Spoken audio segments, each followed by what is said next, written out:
Hello, gorgeous humans.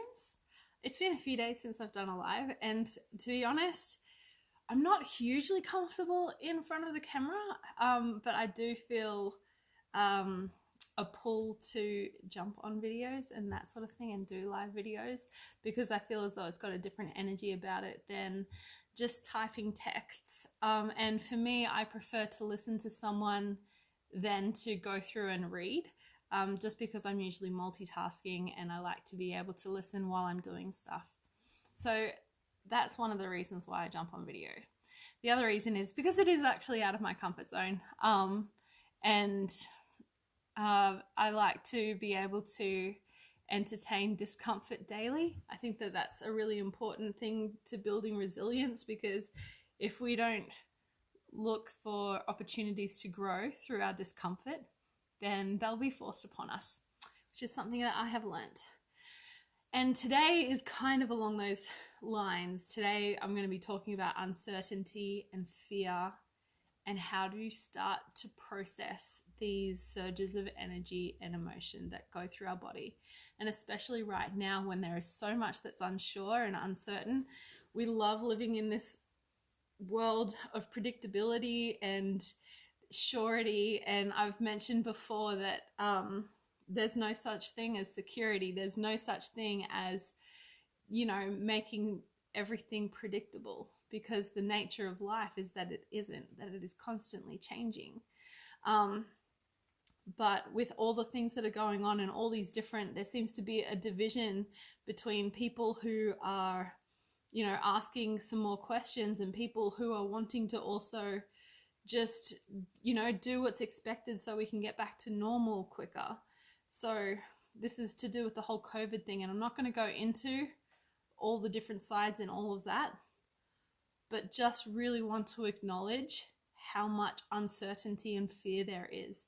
And this is amongst all people. This is irrespective of what you believe is going on behind the scenes. Everyone's feeling a sense of uncertainty. Everyone's feeling a sense of fear and not knowing what's going to be happening.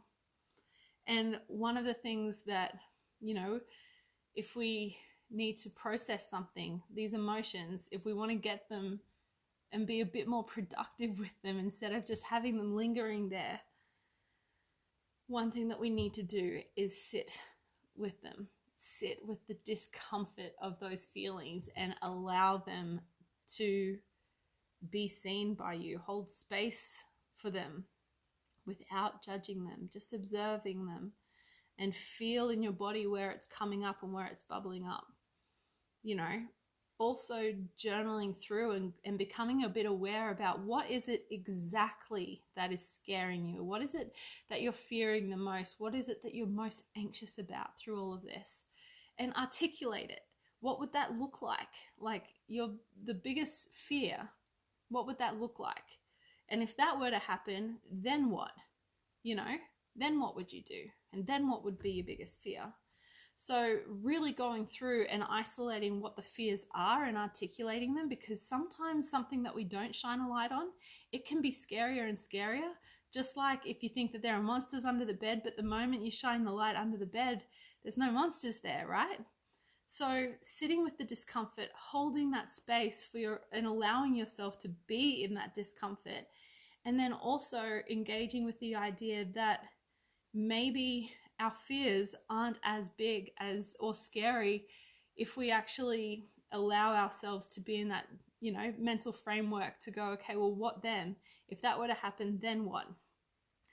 I think too, it's really important to remember that our brain is designed to keep us safe.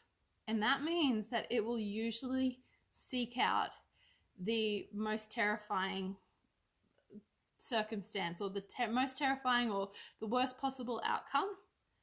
And it'll go to that so it can be safe. Our brain is not designed to be happy. It's literally looking for reasons it'll cause anxiety so that you can identify, okay, well, there's that I can be aware of. There's that I can be aware of. But it doesn't necessarily tell you all of the best case scenarios either. So it's kind of prejudiced in that way, where it'll not stop going too. You'll notice over nighttime, if you haven't processed a lot of those uncomfortable feelings, your brain is going to go at 1,000,000 miles per hour, which is why journaling over nighttime is so amazing, because you can literally get those anxieties out and on paper and worked through, and then come to a place of faith where once you actually go through a lot of those anxieties and the fears that you have of the unknown, of what might be next and all of that, what it does is once you get the fears out of the way, it literally creates this space in your mind and in your heart for another possibility. So it's not just limited to all the negative outcomes. It then creates a possibility of a positive outcome and what those could look like as well. And then you can journal on those as well. What would that feel like if that outcome came about? And, then what would I do if that happened? So it's really important to not discredit, don't fall into the whole toxic positivity and think that you just need to feel okay all the time, because that's actually not healthy. All these different feelings, as deep as we are able to feel, as low as we are able to feel, we are also, it creates that, scaling effect where if you can feel down, you can feel high. If you always try and keep in the middle, then it's going to feel hard to feel either side of that.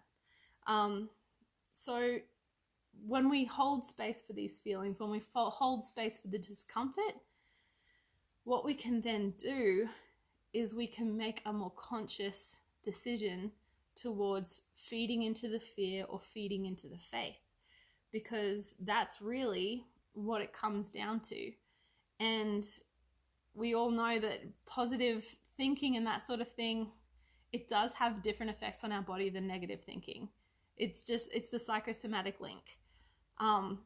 But if you can allow yourself the space to feel into the negativity, you will find that there is a way to the positive side naturally by allowing yourself the space to feel into the unknown, the discomfort, and that sort of thing.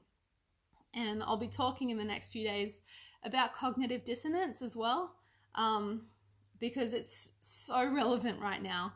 It's so relevant. There are so many people who, we're all bombarded with so much information and it's just doing our head in. So over the next couple of days, I'll talk about cognitive dissonance.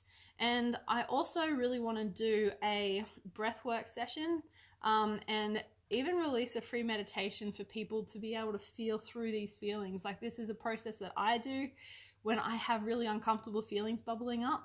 And it's been able to, it's helped me process so much that has gone on in my life. And that's something that I would love to give to you guys too. I hope you're having an incredible Monday. And yeah, choose faith, guys.